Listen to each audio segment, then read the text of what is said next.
So, first off, I was wondering, what are the pros and the cons of directing a movie where you wrote the script versus directing something that someone else wrote? The pros are you just know it. Like, you really intrinsically know it. You know exactly why you wrote every single word. So the connection to me is much deeper when you've written your own project and like so much more focused about how I want to bring it to the screen.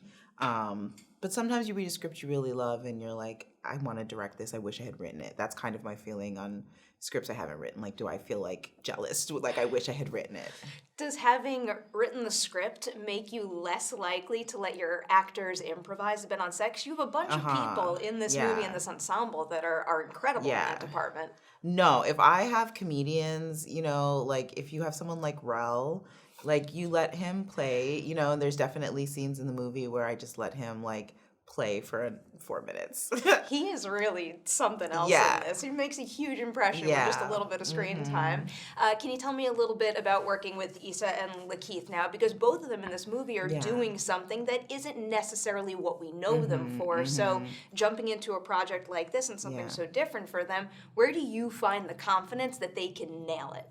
I mean, I'd worked with Issa before on her show, and so I kind of had gotten a peek into all the little nuances of her performance. And then if you spend time with her as well, like she's just very impressive, very smart, very thoughtful, and I thought she could bring all those characters to May.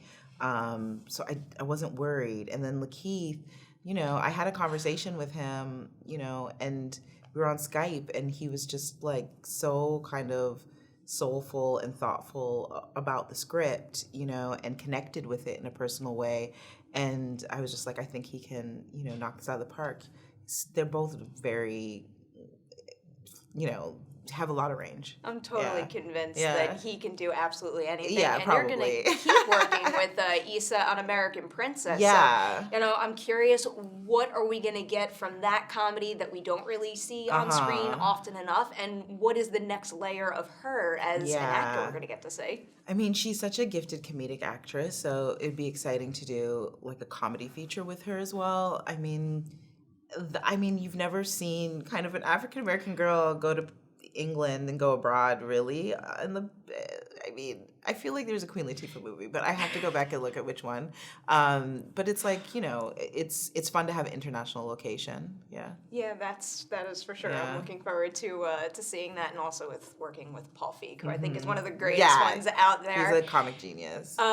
One thing that I kind of know the answer to, but I want our viewers to know this story, is who you found to shoot the photographs in this movie, because I read a little bit about that, and I mean, that seems like a one-of-a-kind opportunity to pop up.